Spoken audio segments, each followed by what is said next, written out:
So, welcome to the main cut. I'm your host Jade, and I'm here with two-time Emmy nominated celebrity stylist Moira Fraizer.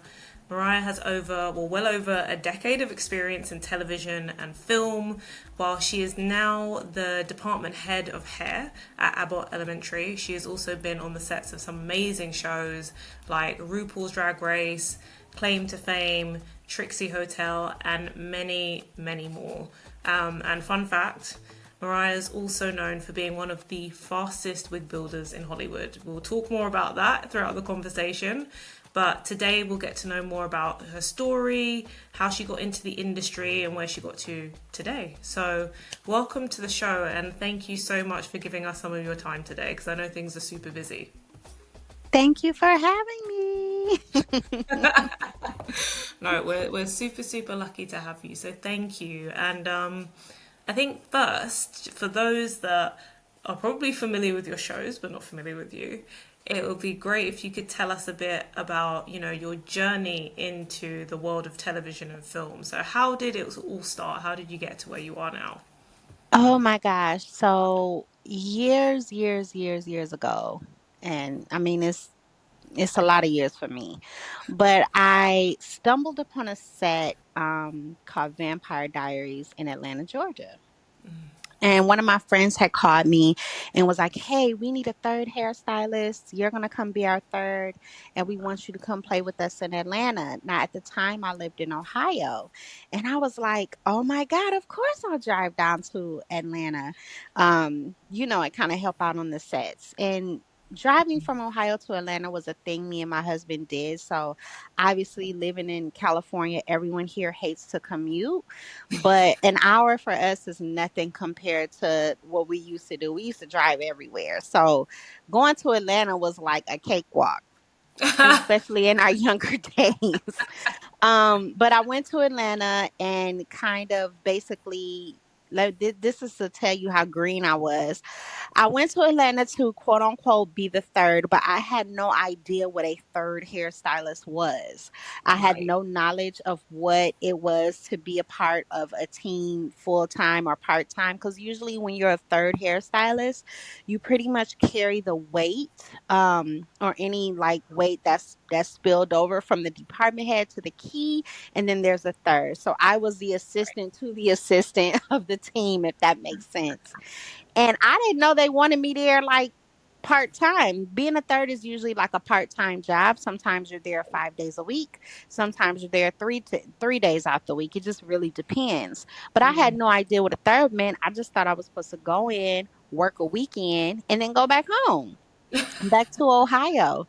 And it was just so interesting to like go there and get on set, see the set. I had no knowledge of how a set works. I had no knowledge of what it means to go in and do touch-ups or what it means to maintain. Like I literally got my first round of boot camp doing that. So yeah, that's just how that was.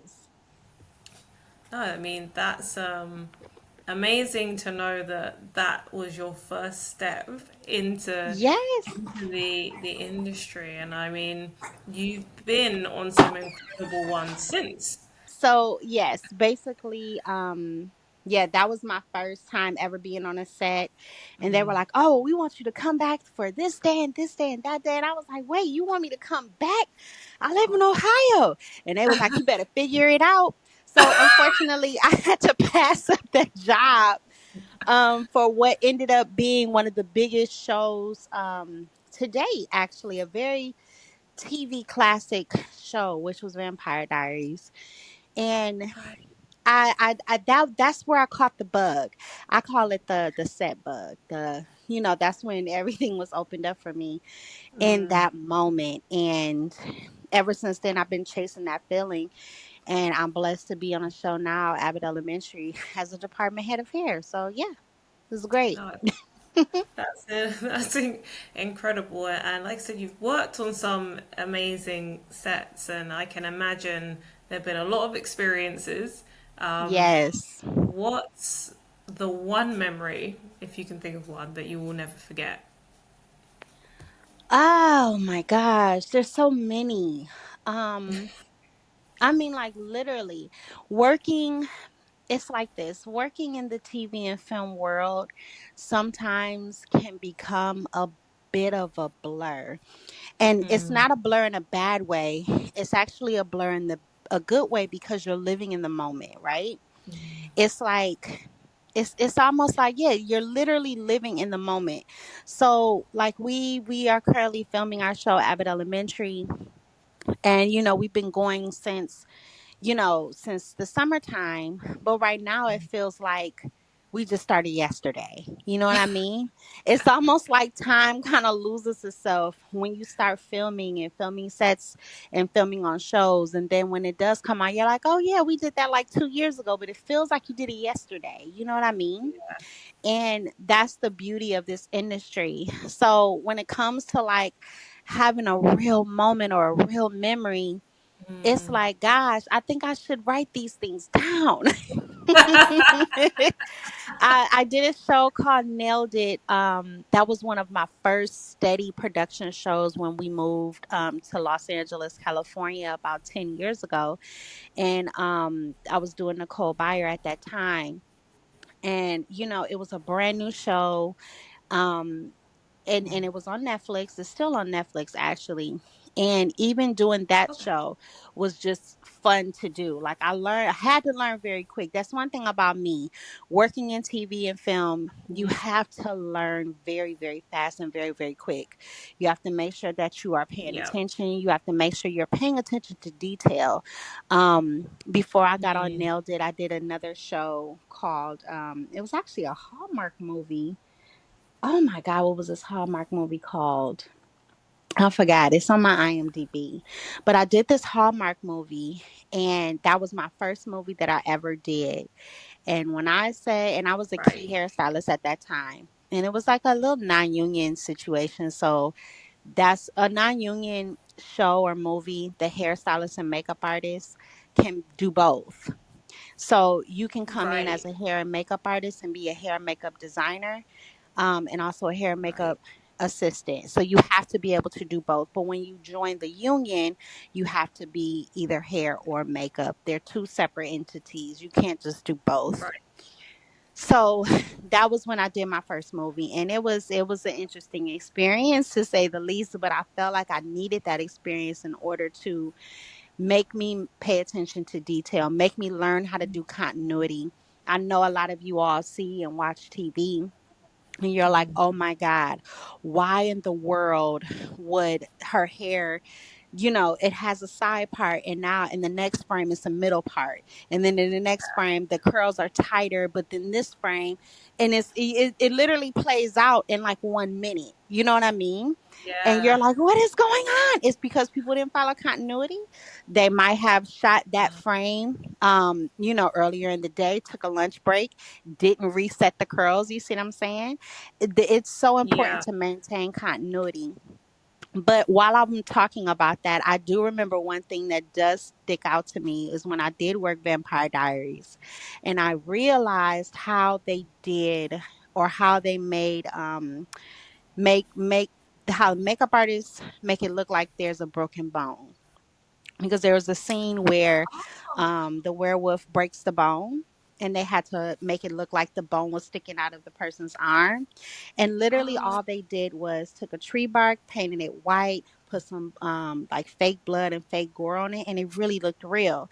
And that wow. just fascinated me, because I'm like, and I'm a hairstylist, so of course I'm never gonna like go into makeup, but that still fascinated me. So now I'm not afraid to watch scary movies anymore. I actually love horror movies because I know it's fake. I love that. I But guess when you yeah, see the secrets, that makes it easier to break free of that fear. yes, yes, yes, yes, yes, absolutely. Oh no, and like you said, you've done. It sounds like it feels like it was a blur because you've been on so many sets, and Yes, you're in a position that a lot of stylists dream and aspire to be in. A lot of stylists are like, oh, I want to do celebrity hair, or I want to dabble in television, film, fashion, music videos, you name it. So for those who are listening, who have that as their dream, what's the one piece of advice you have for them? You have to stay humble. And I say that in the most humble way. um, in this industry, you can meet someone who prepares your coffee today that'll be the producer for tomorrow. Mm, um and no matter, and you as a hairstylist can be in the position of, doing a celebrity who's really really big at that time, and you're doing their hair, or you're the one that gets called in to do the host. yeah, no, that's really true, and I think the I think was it I think it was Samuel L. Jackson. I saw an interview with him, and he said one of the things he realized very quickly is just don't like you said, treat everybody with respect, because the person that's making your coffee could be the person that gives you a job. I'm telling you, and I mean, And it really is true, and it happens all the time. Like all the time. And even in your career as a hairstylist, you can be popping today and jobless tomorrow. And when I say mm, popping, I mean like you got the job that everybody wants and things like that, or you're working with a celebrity that everybody wants to work with. And then tomorrow mm, that celebrity decides, well, they don't want to do this no more. They don't want to do that no more. They don't want to, yeah, they want to take a break from Hollywood. And now you're out of a job. You see what I'm saying? And now you have to go through your yeah, Rolodex and go through your contacts like, hey, I'm available for work. I'm available for work. So you have to just maintain, like I said, a positive attitude, a positive outlook, maintain, maintain your integrity, be humble. And most of all, if you're a hairstylist that has your own hair company or your own product line, don't ever give up on what your own goals and dreams are too. Don't give up yeah, on those, because a lot of times when we are working on these shows, we kind of get sucked into that world that we neglect our own businesses at the end of the day, and that's something you absolutely cannot do. You should yeah, always stay working on what you started out to do in the first place. And these are from my entrepreneurs, not the ones that, everyone works, but I'm talking about the ones that actually have a product line and the yeah, ones that have a hairline. And then you have to learn how to introduce your hairline to the celebrity clientele. yeah, You see what I'm saying? You can't just come in like, I'm using this and this is I'm only using this, and they're like, no, I want to use this because my friend has a company, and you're going to have to use that. You can't always force your way into the door. You see what I'm yeah. saying? So yeah.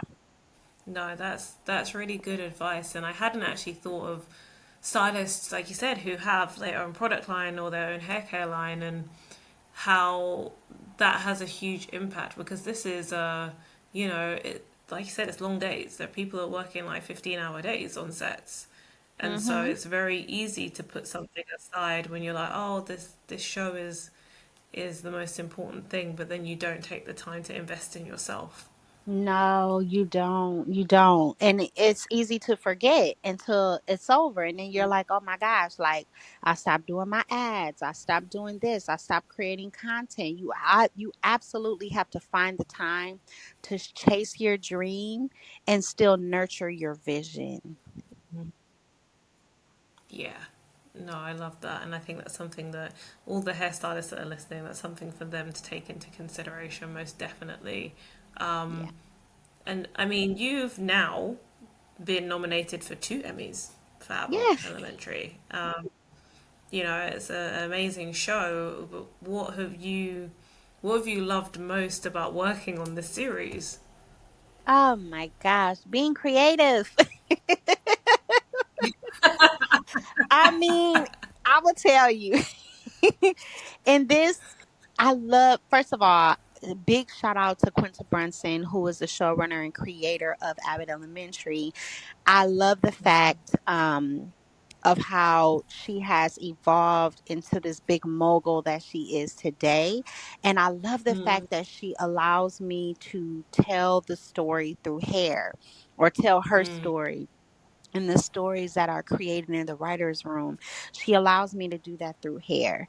And sometimes, sometimes I may have to dial it back some and then, reel it back in. But I always find a way to sneak up in there an extra curl or two that can be explained with the story.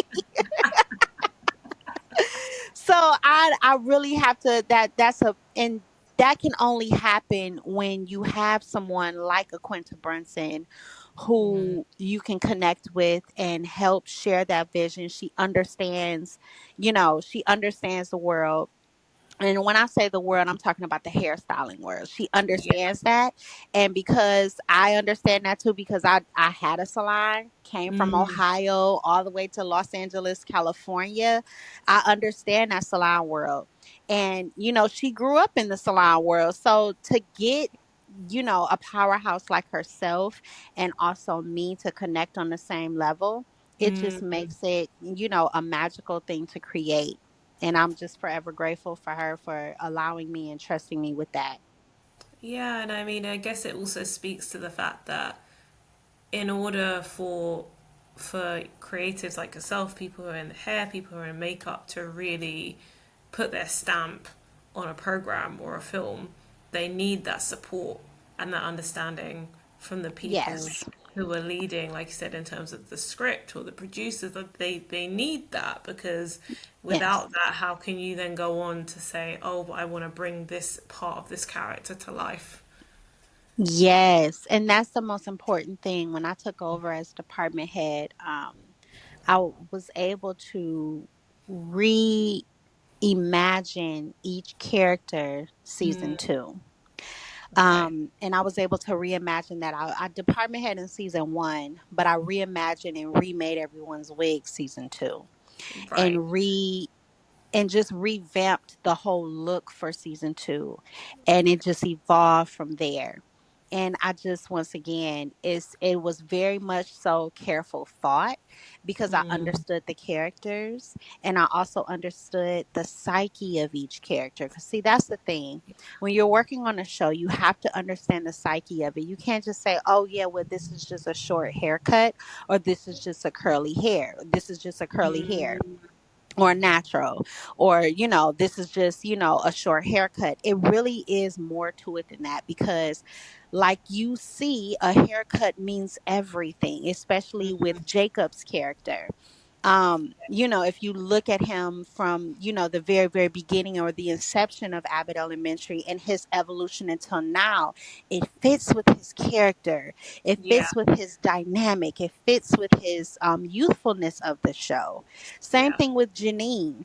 When she, the evolution of Janine really wanted to tell a story, or Quinta wanted to tell a story of Janine, because there's so many girls out there that's trying to figure it out, and they're Yeah. trying to find themselves. And it takes time to find themselves. And let's be real, we all had that evolution. Yeah. Yeah. When we put on too much concealer back in 2016, thinking I was a beat.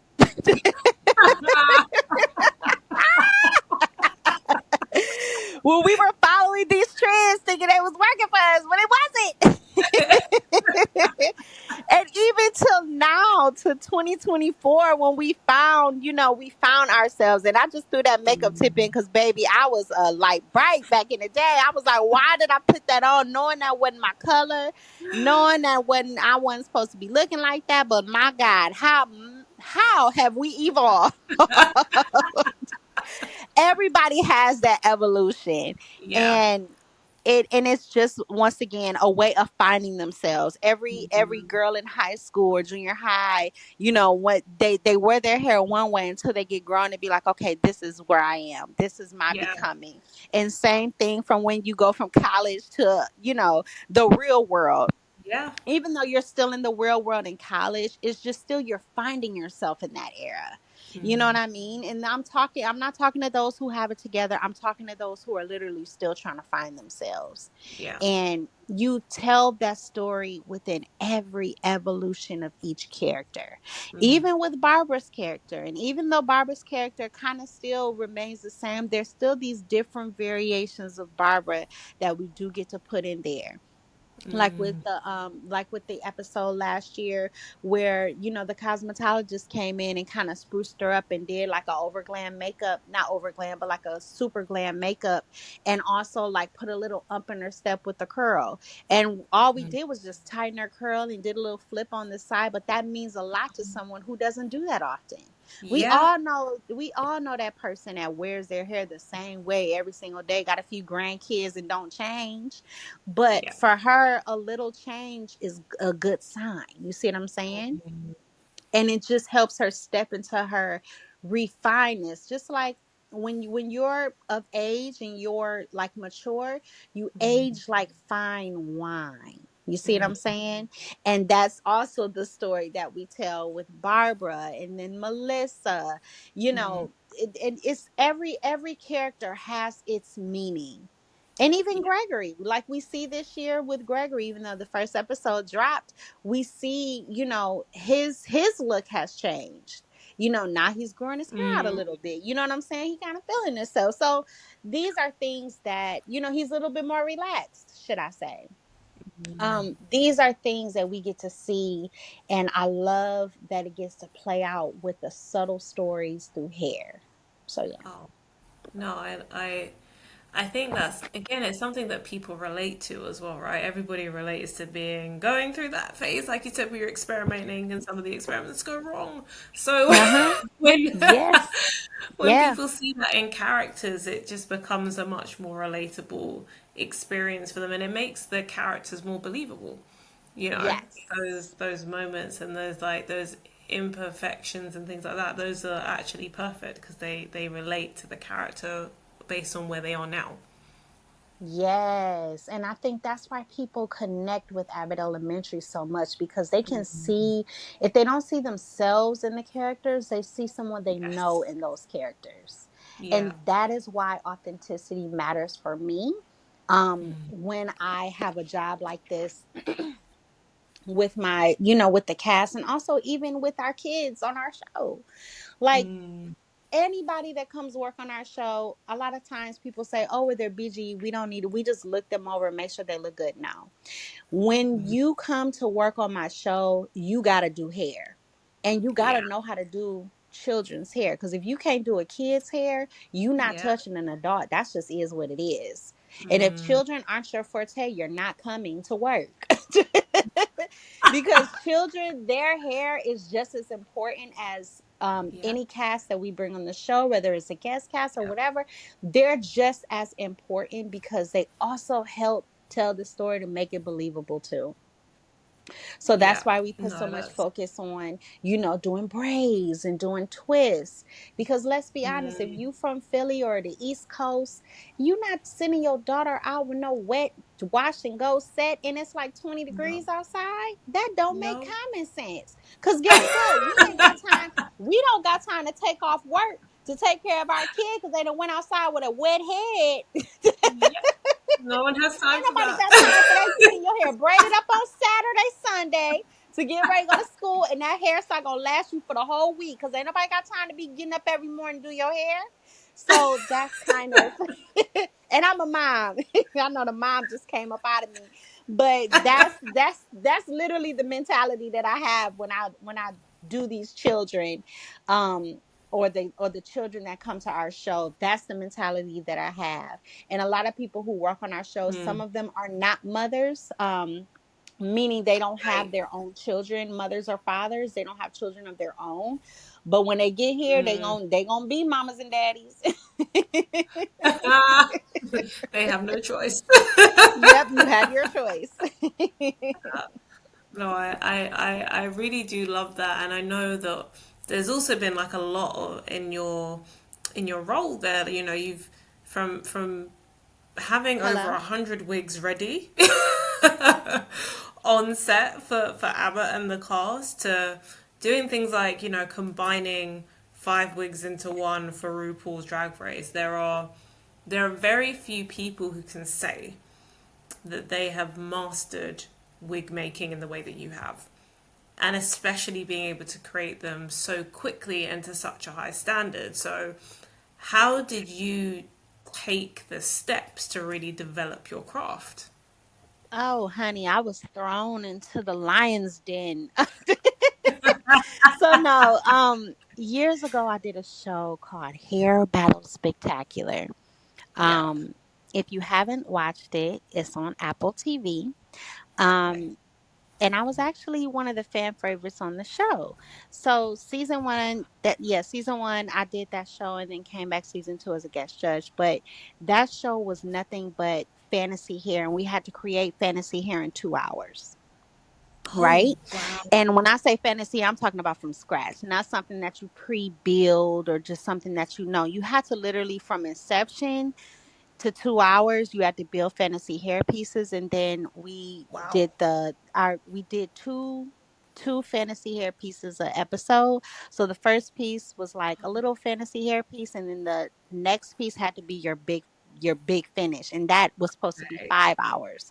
There were some days we had to do fantasy hair in like 7 or 8 hours depending on how big you wanted to go, but for the most part Right. you had to do it in 5 hours. And Ooh, it was like you either do it and you can't touch it. There was no touch ups the next day. What you finish goes on the runway, wow. period.com. Like, ain't no going back, ain't no like all your stuff get taken away. And I'm not going to lie, doing that and being on that show, because I did end up making it to the end. Mm. And fun fact, a lot of people to this day thought I won that show, but I didn't. I just think they wanted me to Oh. win. If you watch it, you'll be like, no, she should have won. But it's okay. I love the fact that because it really it develops something in me that I can use on every show that I go on. Mm, Everything that I approach it fast, quick, and I problem solve on the spot. right. Like on the drag episode for Mother's Day, we have built like 6 wigs. Even though we have 5 queens, we built 6 wigs, and I always like to do an extra one just in case. And there was a wig that I was working Right. on, and I'm like, okay, is this gonna work, is this not gonna work, I don't know. And the more I started doing it, I didn't like it, so I finished it kind of midway and just let it be, and I didn't look at it anymore. When the queen came, we put the one Okay. of the wigs on it because my assistant or key hairstylist, Dustin Osborne, he did two, I did four, and he ended up making a Right. wig, but it didn't fit. So the queen had Oh. literally 15 minutes to get to set. So I'm like, oh my God, Oof. this wig doesn't fit. What am I going to do? So what did I do? I ran to the trailer, grabbed the unfinished wig, because it was like partly finished, because what I wanted to do was do a Mm. bow out of hair. That's what I wanted to do. I wanted to create a bow out of hair, but I didn't have time to do a bow out of hair. I ended up doing a bow and just bedazzling it. So me and Dustin Osborne, we sat there, we glued, I went and grabbed the wig, took it to the other hairstylist because it was already done, took it to them so they can apply it to the queen, and ran back to the trailer. Me and Dustin are putting rhinestones on this bow. Wow. And I'm like, we gotta hurry up. You take one side, I'll take the other side. And then I ran all the way back. And had her come to the trailer to do like last looks, last finished touches. And that was our Right. beautiful Asian Barbie doll. And it ended up being a complete masterpiece. Even with that, and I'm just saying because we had to do that under pressure. Like Yeah. anybody else would have been like, well, I don't know what to do. You know what I mean? But for something like that, you have to be able to think on your feet, think on your toes, think under pressure, because you never really know. And Mm. same thing like with all of our other beautiful queens like Shea Coulee and even Simone. Like when I reached out to them, I said, hey, let's collaborate. I know because usually in the world they do their own hair and they do their own makeup, they do their own everything, right? Right. So they don't usually like let other people come in to have them do their hair and things of that nature. So I asked them like, hey, Yeah. let's collaborate. You can still bring something if you want, just in case as a backup, but let me Yeah. create this for you. And once they kind of told me what their vision was for the outfit. I know, like with Mm. Shea Coulee, she was like, I just want a ginger bob. I said, say less. Right. You ain't got to say nothing else. Show me what you're wearing. Um, and then she showed me this vintage Mugler outfit, and I was like, yes. It was so it just fit with what I had in mind, and it Right. just went perfect. And from that, that's when I created the ginger fox bob, where that was actually a 26-inch wig that I never cut. I Whew. never cut that wig. And that wig had like two wigs in it, but I never cut that wig. I literally just set it and styled it, and it fit Lisa Kondo, which is played by Shea Coulee. Okay. For Simone, we did a 90s RuPaul inspired tribute, because it definitely was a tribute to RuPaul. But we did, RuPaul's Mm, classic blonde updo. That was her thing. You know what I'm saying? In the 90s. okay. Yeah. That was an iconic, and still is an iconic hairstyle for Ru. And Yeah. that's really pretty much the vibe that we went with. And it played well into the character, which was divine intervention. That's why Mm. you see a little bit of the sparkly bows and a little bit of glitter, but it just definitely played well into what her character was. So yeah. Oh, no, I mean, like I said, that's it's so just amazing to hear how improvising and thinking Yeah, on the girl. spot and problem solving are huge parts of the industry, because I think a lot of people think, oh, it's super creative, which it is, it's super creative, but it's also high pressure, because Yes. when people have to be in front of a camera and it's like, you got 15 minutes to solve this problem, otherwise we got a bigger problem that nobody wants. I'm telling you, and I'm gonna tell you another quick problem solving story. Season 2, when they all went to the club, the hookah bar. I Yep. forgot which episode this was, but this was season 2. And I remember Janelle James, who plays Ava. We talked about her having like a high ponytail. It was supposed to be a ponytail that was super long, right? Like a 30-inch Yeah. ponytail for that.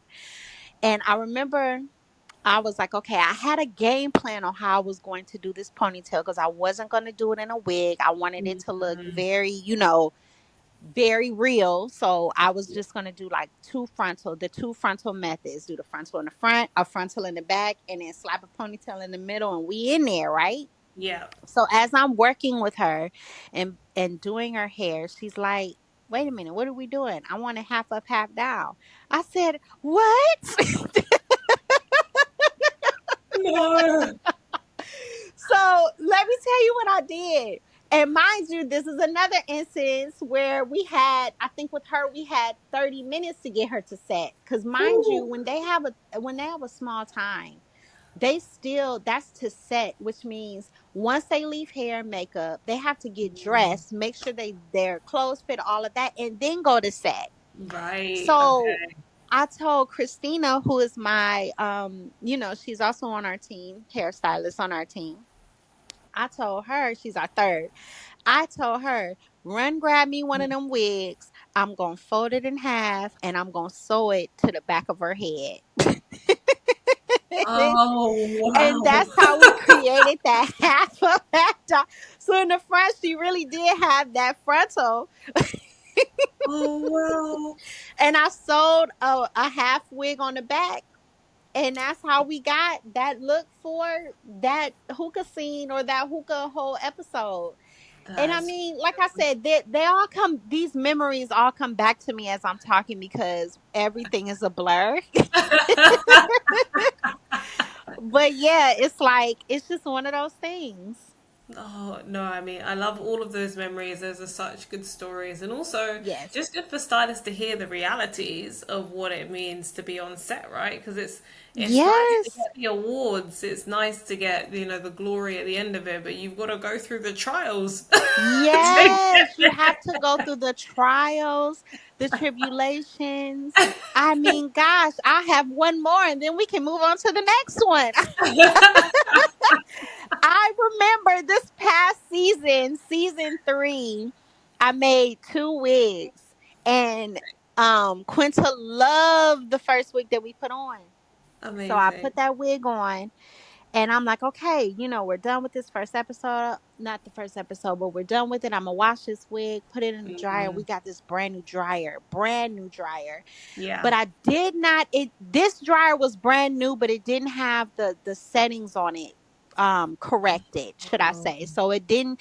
You just put it in the dryer, you don't know how hot it is, you don't right. know how long you're putting it in the dryer, you just putting it in the dryer. Yeah. Do you know that wig went in the dryer and it shrunk to a childlike wig size? No. So I took the wig out the dryer and I'm like, why does this look weird? Because I noticed that the foam had shrunk. The foam head had shrunk. And I was like, why did it shrink? No. This is what I'm saying. To people who are in this industry, they're like, oh, that's just an amateur mistake. Listen, when you're under pressure, you're gonna do anything you don't think about a lot. So, you just do it, okay? Like, we needed to get the wig dry. I put it in the dryer. So what? It is what it is. But guess what? I'm the only one that can remake that wig in 5 days. So there's that. Yeah. But Oh. I literally took the wig out and was like, oh my God, what happened to the wig? It's too small. So I put it on Quinta's head. And it's so funny because she didn't know for like the first 3 days. And then I had to show her and tell her, and we laughed about it. But when I Mm. say that wig shrunk, when I put the wig on her head, the wig shrunk to half the head size. So I had to go in my room or go in the trailer, get some more lace, get some bundles. Thank God I have some bundles with the same texture on hand. Sew in the bottom half of the wig so that Oh. she could be able to go on set and be Janae. And it's funny because that's the wig that she absolutely loved. She's like, I love this wig. I said, it's not even right. I'm making another one. And when we had our first hiatus, I made that replacement wig in 5 days, and I let the producers know, and they just Wow. laughed about it because I had to show them the actual wig head. The wig head shrunk so bad, they were like, "Oh my God!" So you know, we never use that dryer again. But like I said, you have to be able to work quick, work under pressure, and I'm just thankful for these experiences because, baby. Oh, that's so amazing. And like I said, this is really, I feel like, again, for all the stylists that say this is the path they want to go down, it's good for them Yeah, to hear these stories, right? Because again, yeah. it's the reality of the job. Things are going to happen that you're not expecting, that you don't want to happen. And part of the job is just saying, this is the card I've been dealt and I've got to deal with it. And you have to be prepared. You got to be Mm, prepared with a backup plan upon backup plan upon backup plan. And yeah. when those things happen, that's what I mean about thinking on the fly, thinking on your feet, being a problem Mm, solver right then and there to where everyone's happy. And yeah. I know I'm not the only hairstylist that have stories like this. You know what I mean? It's just a lot of Mm. people. Some people may have too much pride to talk about them, but I ain't got no pride because I know I can rebuild a wig in 5 days. So I could care less. I do not care. No, but, and also this, the more people hear these stories, the more they can prepare themselves. Because you don't know what you don't know. You know, there's somebody out there who will now be like, I will never put a wig in a dryer like that because I've heard what could happen. Yeah, they won't. Or they'll make sure it's on the lowest setting. Or they'll make sure to let it dry overnight. But when you don't have time to dry overnight, you got to figure it out and make it work. The bottom line is Oh don't no, try there's this at that like home, love for all kids. of those. Make sure you have like 10 wigs on backup. And Oh, that's another thing I will say about myself, that throughout my whole journey and experience, I always made sure to have multiples because you just never know. In this industry as a hairstylist, mm, you can't be shy from spending money on the very thing that you are an expert in. If you're a wardrobe stylist, you know exactly what I'm talking about. When you go show up to someone's house to style them or do anything, you're going to have multiples of the same thing, because what if this doesn't fit, what if that doesn't fit? Same thing with wigs. You have to treat your industry the same. And for me, like, I have multiples and I have backups. Like, I'm not just going to get one wig and hope someone buys it or rents it. I'm going to get 10 of those because you just never know. mm, It's so many times where I've got mm, calls from people and, I might have spent money, and just got what we call, because what I do also is customize wigs as well. If I can't make the texture, Right. then I already have it in stock and I'll just customize that. What they need something like the next day. Because yes, it takes me Right. 5 days to build a wig from scratch. And we're talking full Mm, lace here. We're not talking like lace front wigs. Because lace front wigs right. I can do in a couple days. I'm Yeah. talking about full lace because you'll get those calls where they're like, "Hey, we need a full lace wig for this guy like tomorrow," and you're like, "What?" Right. Well, send me his measurements and I can throw a front on there. And when Yeah. you say through a front, that means you're ventilating a hairline. Those I can do in a couple hours. So I can Right. take what I have in stock, like a pre-made wig, take that I have in stock, throw a front on there, meaning a custom frontal hairline, Right. comparable to that particular artist or that guest, actor, Hmm. and then send them on their way, and it works. So Okay. yeah, No. that's what we do on our show for a lot of our guest actors, like Tatiana Ali, who came on our show. We Right. actually built her. She came in for a fitting on like a Monday, and her Oh, character played a Tuesday. So I right. literally got her mold for her wig hairline, and literally ventilated a front, colored the wig, and Right. that's how Crystal was born. So yeah, Oh, okay. you Okay. got to be No, those are fast. all like such important stories to hear. And I mean, I can imagine building a career in this industry is not easy. You know, it takes No. time, it takes patience, and everybody's got challenges that they face. So, you know, what challenges or what's one of the biggest challenges that you faced as you were building your career and how did you overcome it? Gosh, I think everything is such a big challenge. I think I told you how I overcame a lot of challenges. um, I think though one of the biggest thing is that you can never doubt yourself. In this industry, a lot of times, especially on Instagram sucks in a way to where you measure your success and where you are in your journey with other people's success and where they are in their journey. And you can't do that. You can't open up your Instagram scroll and say, oh, well, this person's traveling to Paris and this person's doing this. And I'm just here working at my salon and da da da da da. You can't Mm, do that because what you are doing is you can't envy someone else's you can't envy someone else's success and where they currently are because you don't know what they had to go through to get where they are. Your mm, time is coming. So yes, you are in the salon right now, but what you're doing right now is you're honing in on your skills and yeah. you're preparing for your next. Yeah. Because the thing is, you're preparing yourself for your next. You're listening to most of the motivational speakers. You're listening to this podcast.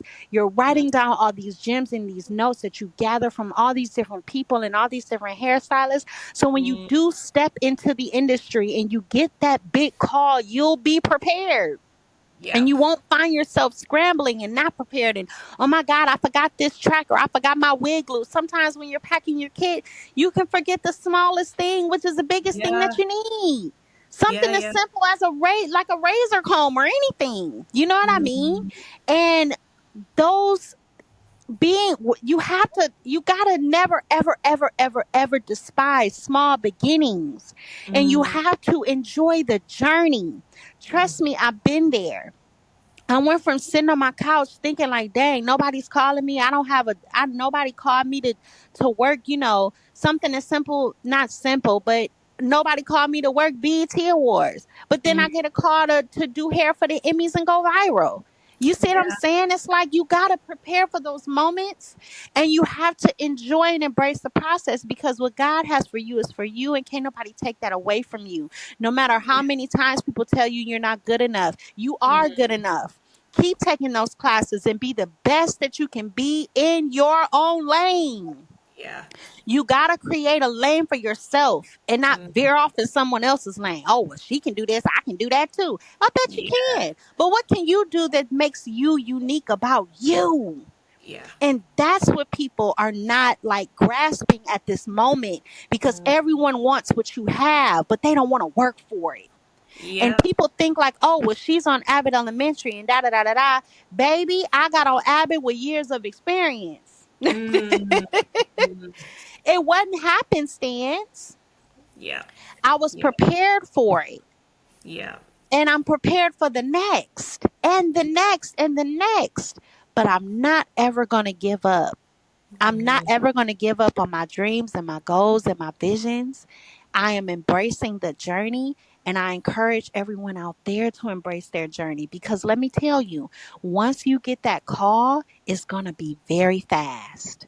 And it'll Yeah. I'm serious. Like, you'll accelerate fast when you get the call, and you're like, oh my Mm. God, I can't believe, like, yesterday I didn't know how I was going to do X, Y, and Z, and today I'm trying to manage X, Y, and Z. Yeah. That's why it says, don't despise small beginnings. No. If you can Absolutely. manage a salon, you can run a show. If you Yeah. can manage, if you've ever done hair shows before, and when I Mm. say hair shows, all you hairstylists and salon owners out there that are trying to get into TV and film, take Mm. those classes. Mm-hmm. Learn how to run a show, learn how to break down characters, learn how Mm. to build a character and tell stories through hair. Yeah. It's important.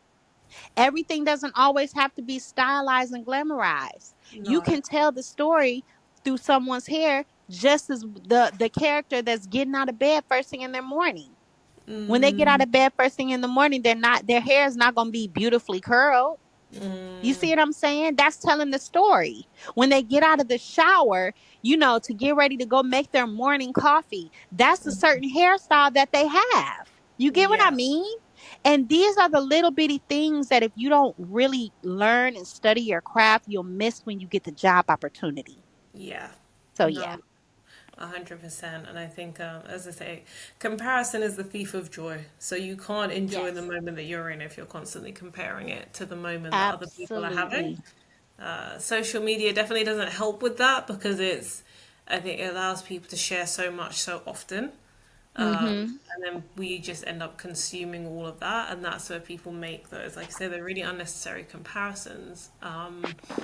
I think that's a really important lesson for all people, whether they're stylists or customers, to know, because again, there are people who compare their hair journey to from one person to another. So, no, I love, like, that's amazing advice. So for everybody who's listening, bookmark that one, bookmark that one, Yes.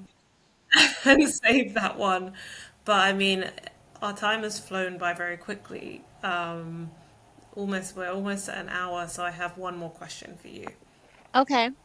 which is, I mean, I can only imagine with the number of projects you have already been in, I can imagine that there must be plenty coming up next. So, what's next on the cards for you? What are the things that you're really excited about being involved in? Well, I can't talk about personal projects, but I can talk about what I have going on. I I really do have a heart and a passion to inspiring hairstylists and educating hairstylists for their next, and inspiring them on their journey. I can't tell you how many hairstylists that have come through my online program, that I have Mm. coached, all the way from Belgium. And people have taken my classes all over the world, Oh, and I amazing. just really, really love and have a heart for teaching and instilling in other hairstylists, so that they can also be prepared, and they can also learn to do what I do too, and make it their own. So the next thing Mm. that I have coming up right now is hands-on wig making classes, where I'm teaching people how to make wigs from scratch. Anybody who has come to my classes that are complete beginners, they do leave feeling a lot more empowered and knowing how to actually ventilate, because that's one of the things that are lacking in our industry. A lot of hairstylists are like, well, I don't have time. I don't have time. Baby, you're going to find time when that check clear. Yeah. I'll tell you that much. And it's a lot of money that people leave on the table because they're Yeah. scared to do something that they really have the hand and knack to do it. Mm, So I do teach people how to make wigs. I do teach people how to run their business. There's so many other classes that I'll be having. But yeah, I have a hands-on class and also an online class too, where I show you how to refront your wigs. And that class is available now online on my website, and you can oh, watch it at any time that you want. 24/7, you have all your access, or just period, you have it forever. amazing. And that's available, but yes. Oh, I love that because education is something that we definitely need more of. So, for anybody Yes. who is interested, don't worry, you don't have to search. We will have links to everything that's cropped up in this conversation in the newsletter version, so you don't have to go Googling everything. Um, but love the fact that you're not just, you know, showing and sharing and mentoring with the hairstylist that you have on set, but you're also doing that wider with many people that need that Yes. education, because otherwise if we open a door, how do we bring other people through it if they don't know what we know? So Absolutely. amazing that you've already started doing that, and I'm sure there'll be plenty of stylists who'd be eager to join, but also very lucky to have you as a mentor too. Yes. Yep. You can follow me on Fingers Beauty Academy on Instagram. That's Fingaz Beauty Academy. That's mainly for all my hairstylists, Okay. hairstylists, aspiring wig makers, and wig makers. Yeah. I teach you literally how to make wigs as a hairstylist. Amazing. So it's my way of doing it. It's how I've done it, and none of my wigs shed or break apart. Yeah, They and may that's have shrunk because I put them in the dryer, but everything else is good though, so we're good.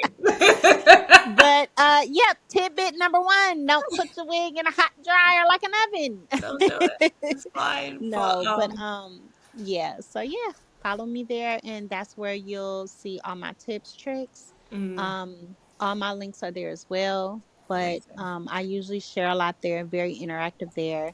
And a lot of times when I am in the middle of making wigs, I make them, I post them there, or even on my social media, which is Fingers Okay. Beauty. No, I love amazing, and like I said, we'll add links as well so that everybody can find Mariah on Instagram and find those courses that she's mentioned. But I just want to say a huge, huge thank you for coming on and having this conversation with us. Like I said, there are people who have walked away with so much more knowledge thanks to you sharing. So we're very grateful to have you on and sharing your words of wisdom with the community. Thank you. And also a huge thank you to everybody who's listened. If you've listened and you made it all the way to the end, we are super grateful for having some of your time. Like I said, all of the links to anything that's come up in this conversation will be in the newsletter, so you don't have to go out searching for it. And if you found this really helpful or useful, please share it with a friend, another stylist, somebody who could benefit from hearing it. And subscribe. And other than that, again, thank you for listening, and we will see you on the next episode.